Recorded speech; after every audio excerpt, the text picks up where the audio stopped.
freezing rain battered her bruised skin, pasting the ruined silk of her wedding gown to her shivering frame. When Damien pulled his armored car to the curb, his only intention was to clear the sobbing runaway off his territory. He never suspected that the trembling bride, now seeking refuge in his passenger seat, belonged to the exact man he was hunting down to kill. The rain in Boston that October night didn't just fall, it slammed against the pavement like shattered glass. Damien Russo was sitting in the back of his armored Maybach, nursing a headache and a glass of scotch. To the public, he was the CEO of Russo Logistics. To the underworld, he was the man who controlled the Eastern Seaboard's port operations, gambling rings, and the silencing of loose ends. His driver, Leo, navigated the slick streets near Beacon Hill. They had just finished a tense sit-down with Judge Harrison, a man whose gambling debts Damien had conveniently purchased to ensure his loyalty in his upcoming federal hearings. "Take the alley behind Commonwealth Avenue, Leo," Damien muttered, rubbing his temples. "I want to avoid the main thoroughfare." "Yes, boss." As the massive car turned down the narrow, dimly lit cobblestone alley, the headlights cut through the torrential downpour and illuminated a pathetic sight. Huddled beneath the crumbling stone archway of an abandoned parish was a woman. She was drowning in a sea of white tulle and French lace, the extravagant fabric soaked grey with mud and street runoff. Her arms were wrapped tightly around her knees, and even from inside the soundproof cabin of the Maybach, Damien could see the violent tremors shaking her frail body. She was a bride, and she was entirely alone in the worst part of his city at 2 in the morning. "Keep driving," Damien said instinctively. He was not a savior. His hands were stained with too much blood to play the Good Samaritan. But as the car rolled slowly past her, she looked up. The street lamp caught her face. Her makeup was ruined, black streaks of mascara tracking down pale, porcelain cheeks, but it was her eyes that stopped him. They were a piercing, shattered green. They held a frantic, feral terror, the look of an animal that had chewed off its own leg to escape a steel trap. "Stop the car," he ordered. Leo hit the brakes. "Boss, it's not safe to linger here." "I said stop." Damien didn't bother with an umbrella. He pushed open the heavy door and stepped out into the freezing deluge. The rain instantly soaked through his Brioni suit. But he ignored it. His gaze locked on the girl. As he approached, she scrambled backward, pressing her spine against the unforgiving stone of the church, her bare, bleeding feet slipping on the wet cobblestones. "Don't come near me," she screamed, her voice hoarse and broken. She held up a jagged piece of a broken glass bottle, her hands shaking violently. "I'll kill you, I swear to God. I'll kill you." Damien stopped just out of her reach, keeping his hands visible but relaxed. "If you try to stab me with that, you'll likely slip. Drop it, and I'll end up taking it from you," he said, his voice deliberately flat and calm over the roar of the rain. "Put it down. You're freezing to death. Leave me alone," she sobbed, the glass wavering in her grip. "Look at you," Damien said, his tone hardening just enough to command authority. "You're hypothermic. You have no shoes. You're wearing $50,000 worth of ruined Vera Wang in an alley where people get gutted for a $20 bill. Now, drop the glass and get in my car." She blinked, the freezing rain matting her blonde hair to her skull. She looked at the idling black car, then back to him. The fight seemed to drain out of her all at once, leaving only hollow exhaustion. The piece of glass slipped from her numb fingers, shattering on the ground. Without a word, Damien took off his suit jacket and draped it over her trembling, bare shoulders. She flinched at his touch but didn't pull away. He guided her to the Maybach, opening the rear door. "Get in!" She slid into the plush leather interior, pulling her ruined skirts in with her. He got in beside her, the smell of damp earth, rain, and expensive floral perfume filling the cabin. "Drive, Leo, to the penthouse." As the car pulled away, the warmth of the heater blasted over them. The girl pulled his jacket tighter around herself, her teeth chattering so violently he could hear the click of her jaw.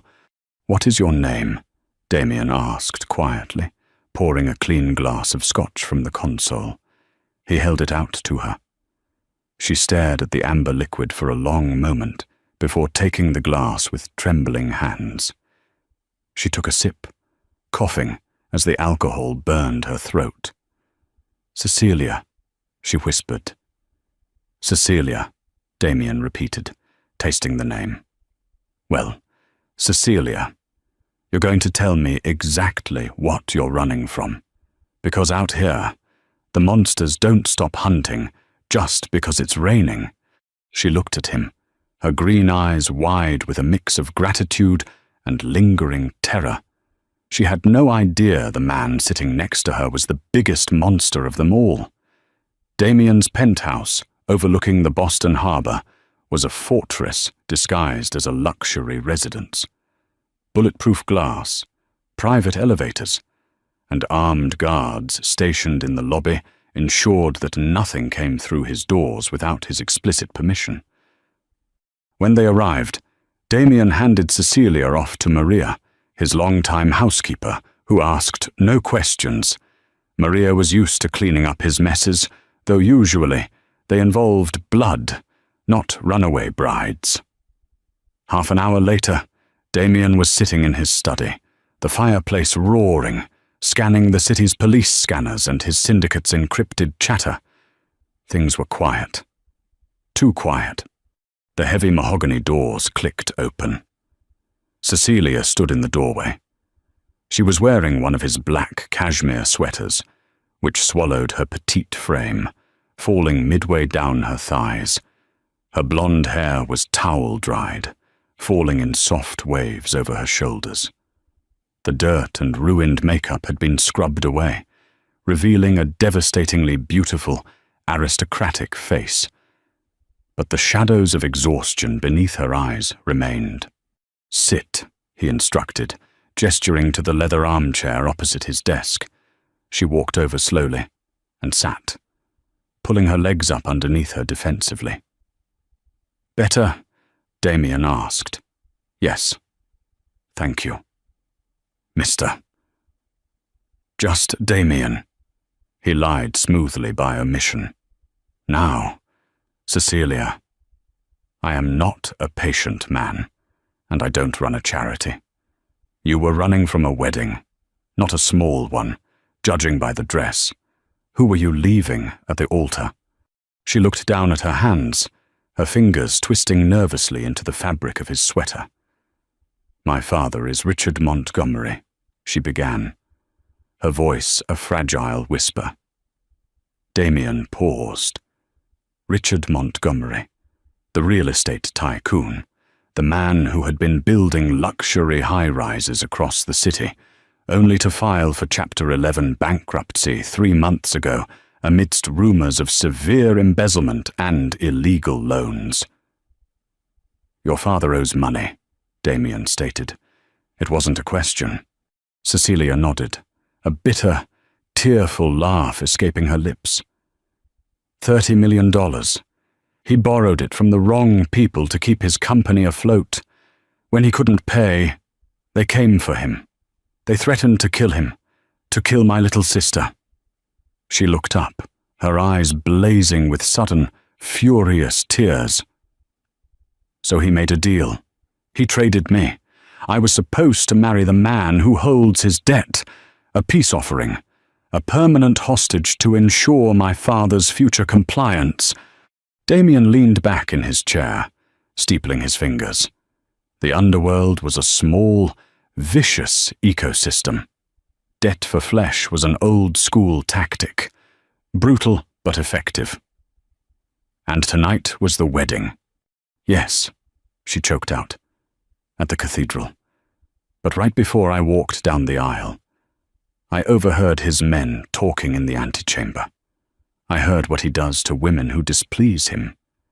I heard about his first wife, the one who supposedly died in a boating accident. Cecilia shuddered violently. I couldn't do it. I found a side door. I ran through the kitchens, out into the alley, and just kept running until I collapsed where you found me. He watched her carefully. She was brave. He'd give her that. Foolish, but brave. You haven't told me his name. Cecilia, who is the man you left standing at the altar? She hesitated, her breathing shallow. She looked around the opulent, quiet study, as if expecting the shadows to suddenly sprout teeth. His name, she whispered, terrified the very walls might hear her, is Arthur Sterling. The name hit the room like a physical shockwave. For a long, suspended second, the only sound was the crackle of the fire in the hearth.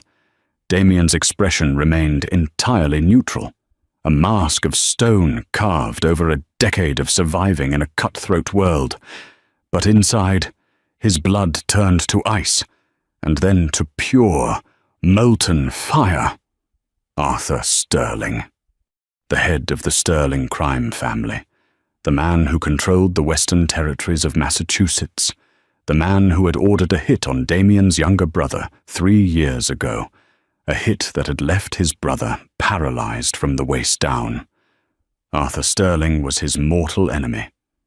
They had been locked in a bloody, covert turf war for years, a war that was rapidly approaching a breaking point. And his prized possession, his $30 million bride, was currently sitting in Damien's living room, wearing his sweater. A dark, twisted amusement began to coil in his chest. Sterling was a proud, arrogant bastard. To be left at the altar was a public humiliation he would never forgive. He would burn Boston to the ground looking for her. You shouldn't have run, Damien said softly, standing up from his desk. He walked slowly around to where she sat. Cecilia looked up at him, sensing the sudden shift in the room's atmosphere. The protective savior was gone. The predator had stepped out from the shadows. "What do you mean?"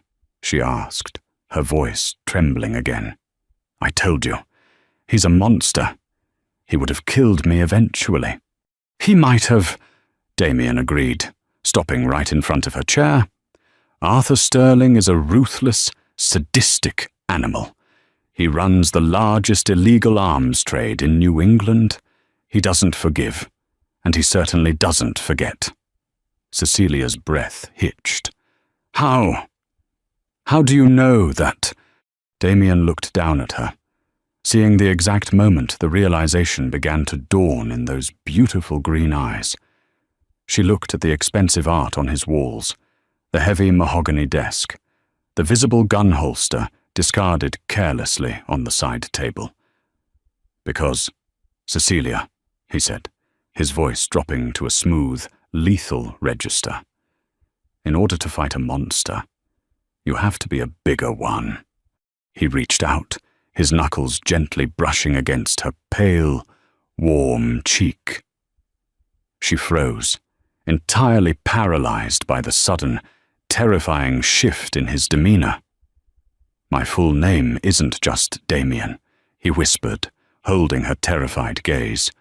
"It's Damien Russo." He watched the color drain completely from her face. Even a sheltered girl like Cecilia Montgomery knew the name Russo. It was whispered in the city's high society circles with a mixture of awe and absolute terror. The rival king, the devil of the docks. "No," she breathed, shrinking back into the leather chair. "No, please."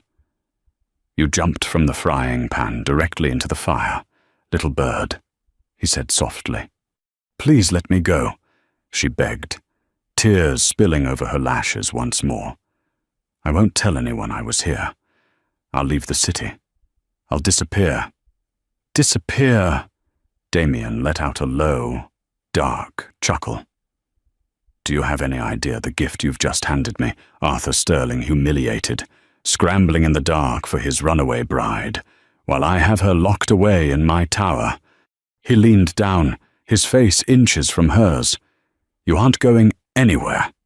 Cecilia, you belong to me now, and Arthur Sterling is going to tear this city apart, bleeding out his resources, trying to find you." She closed her eyes, a silent sob racking her chest as the gravity of her situation crashed over her. She hadn't escaped the Mafia. She had just traded one ruthless boss for another. But as Damien looked at her, trembling and broken in his chair, a dangerous, possessive thought crossed his mind. She was meant to be a pawn, a tool to destroy his enemy. Yet, looking at the fire that had sparked in her eyes before, she realized who he was. He knew keeping her was going to be the most dangerous game he had ever played. Arthur Sterling's war drums were already beating in the distance. The real bloodshed was just about to begin. For the first week, Damien's penthouse in the Seaport district became a gilded cage for Cecilia. He gave her the guest suite, unlimited access to a black card for online deliveries from Bergdorf Goodman, and explicit orders never to step foot near the private elevator. She was a ghost, haunting his hallways, wrapped in expensive Loro Piana cashmere, jumping at every shadow. The city, meanwhile, was burning. Arthur Sterling did exactly what Damien predicted. Humiliated in front of New England's most dangerous men, he tore through Boston like a rabid dog. In 3 days, 2 of Damien's import warehouses in South Boston were torched. A dock worker on his payroll was found floating in the Charles River. The underground channels were deafening with the sound of Arthur's rage. He had put a $2 million bounty on any information regarding his missing bride. Damien was sitting in the war room of his penthouse, a map of the city spread out over the mahogany table, when Lorenzo, his underboss, threw a stack of photographs down in front of him.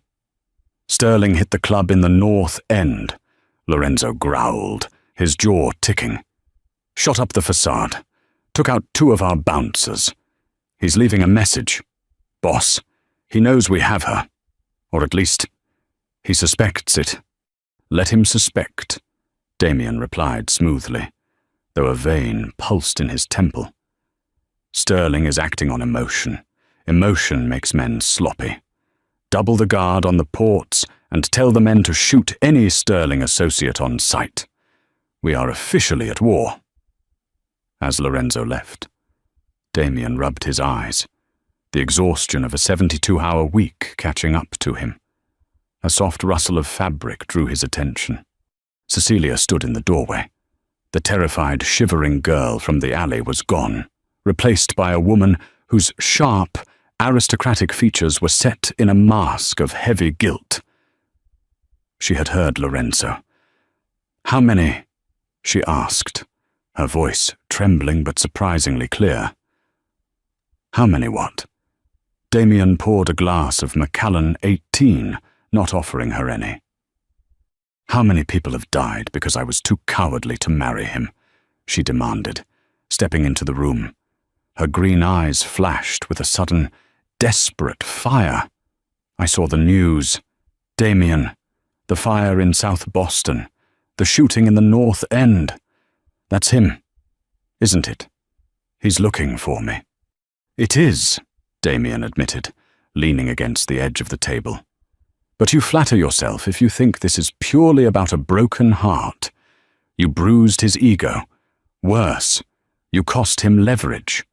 Your father's company owns key real estate zoning rights that Arthur needs to move his illegal weapons shipments undetected.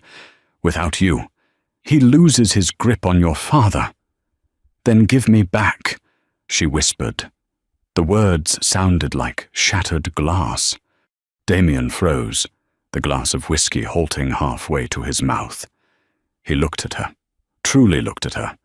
She was terrified of Arthur, yet she was willing to walk back into hell just to stop the collateral damage. It was a foolish, naive sentiment, one that had absolutely no place in his world. And yet, it struck a chord deep inside his chest that he thought had died years ago. No. He set the glass down with a sharp clack. Damien, people are dying. My people die every day. Cecilia. Damien snapped, closing the distance between them in 3 long strides. She gasped, backing up until her shoulders hit the heavy oak bookshelves. He planted his hands on the shelves on either side of her head, trapping her. You think giving yourself back to that animal will stop the bloodshed? He murmured, his voice dropping to a dangerous, intimate register. If I hand you over, he will torture you just to prove a point. Then, he will kill your father, take the company, and use those ports to bring in enough firepower to wipe my family off the map. You are the only thing standing between Arthur Sterling and total control. Her breath hitched, her chest rising and falling rapidly against his chest. The scent of her vanilla and rain clouded his senses. He looked down at her lips, slightly parted in shock. He had taken her as a pawn, a weapon to wield against his enemy. But looking at her now, feeling the fierce, frantic heat of her spirit, the lines were beginning to blur. You didn't start this war. Little bird, Damien whispered, lifting a hand to tuck a stray blonde curl behind her ear. His thumb grazed her jawline. She didn't pull away. Instead, she leaned into his touch, a micro-movement that sent a jolt of pure electricity straight to his core. I did, years ago. You are just the spark that finally ignited the powder keg. I'm scared, Damien, she confessed, a tear slipping free. Don't be, he said, leaning down until his lips brushed against the soft skin of her cheek. Because as long as you are in my house, Arthur Sterling will have to climb over my dead body to get to you. The tension that had been building between them for a week finally snapped. She turned her face, closing the fraction of an inch between them, and kissed him. It wasn't a gentle kiss. It was desperate, bruising, and tasted of salt and whiskey. He wrapped his arms around her waist, pulling her flush against him, a low groan vibrating in his chest as the cold, calculating Mafia boss died, and the man underneath took over. But their fragile sanctuary was living on borrowed time. The devil was already inside the gates. The betrayal didn't come from a rival gang. It came from the front seat of Damien's own car. It was a Tuesday night. He was supposed to be at a sit-down with the 5 families in New York. But a last-minute gut instinct made him turn the private jet around before takeoff. He drove himself back to the penthouse, intending to surprise Cecilia. When he stepped out of the private elevator, the silence in the penthouse was wrong. It wasn't the quiet of a sleeping house. It was the heavy, suffocating silence of a drawn breath before a scream. His hand instantly went to the Sig Sauer P226 holstered at his hip. He drew the weapon, moving silently down the marble hallway. I told you, you stupid bitch. If you scream, I'll put a bullet in your kneecap before I hand you over. The voice came from the living room. It was Leo, his driver, a man who had eaten at his table for 6 years. Damien peered around the edge of the hallway. Leo had a Glock pressed hard against Cecilia's temple.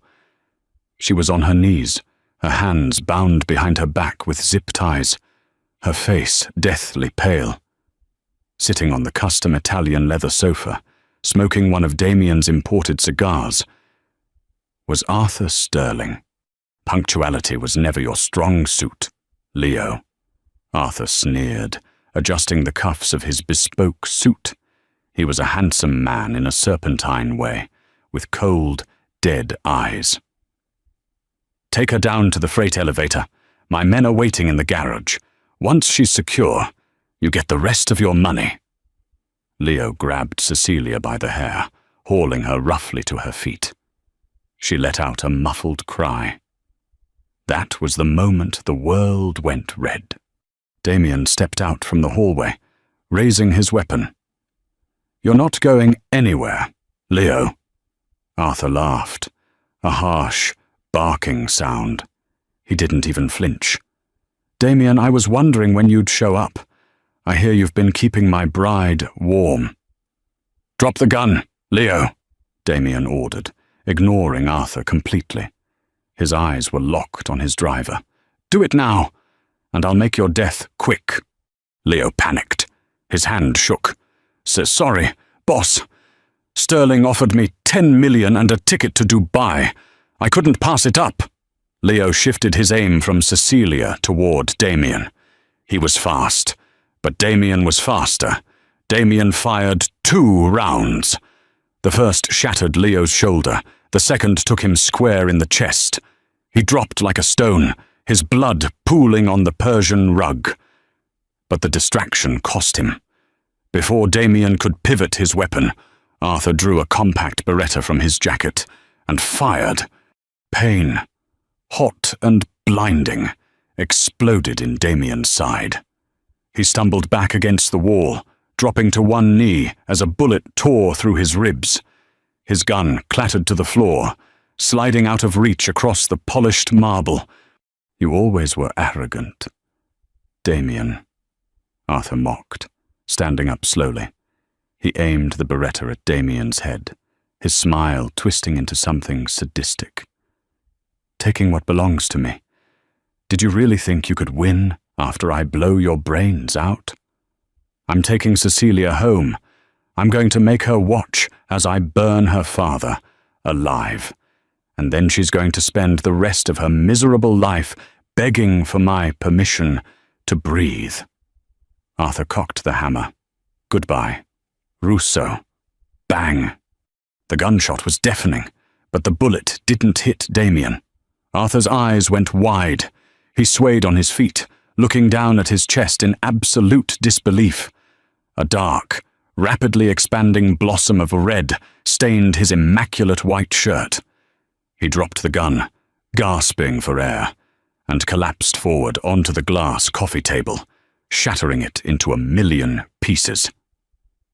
Damien looked up, clutching his bleeding side, standing behind where Arthur had been, trembling violently, was Cecilia. Her bound hands had restricted her, but she had managed to kick the dropped Sig Sauer across the floor with her bare feet, contort her body, and scoop it up in her zip-tied hands. Smoke was still curling from the barrel. The runaway bride had just executed the most feared mafia boss in New England. She dropped the gun and fell to her knees beside him, tears streaming down her face.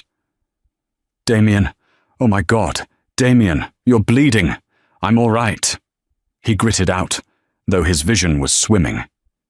He reached up with a blood-stained hand, cupping the back of her neck, pulling her forehead down to rest against his. You did it, little bird. You killed the monster. I thought he was going to kill you, she sobbed, her tears mixing with the blood on his shirt. I couldn't let him take you from me. In the chaotic aftermath, as Damien's loyal men flooded the penthouse and paramedics rushed him onto a stretcher, he refused to let go of her hand. The war was over. With Arthur dead, the Sterling family would fracture and crumble. He had won the city, but as they loaded him into the ambulance, Cecilia holding tightly to his hand, Damien realized the city was no longer his greatest prize. 2 weeks later, Damien stood in the private gardens of his estate, leaning heavily on a silver-handled cane. The autumn air was crisp. Cecilia walked toward him, not in a ruined white gown of terror, but in a simple, elegant red dress that mirrored the blood they had spilled to be together. She wasn't a hostage anymore. She wasn't a pawn. He pulled her into his arms, the pain in his ribs a dull ache compared to the burning heat of her lips against his. Arthur Sterling had thought he was buying a submissive wife. Instead, he had delivered a queen right to the devil's doorstep. And God help anyone who ever tried to take her from him again. Are you ready to dive deeper into the underworld if this mafia romance had your heart racing? Make sure to hit that like button, share this video with your fellow dark romance lovers, and don't forget to subscribe for more thrilling, pulse-pounding stories of danger, betrayal, and twisted love. Drop a comment below. Would you have pulled the trigger? Let us know, and stay tuned for the next dark chapter.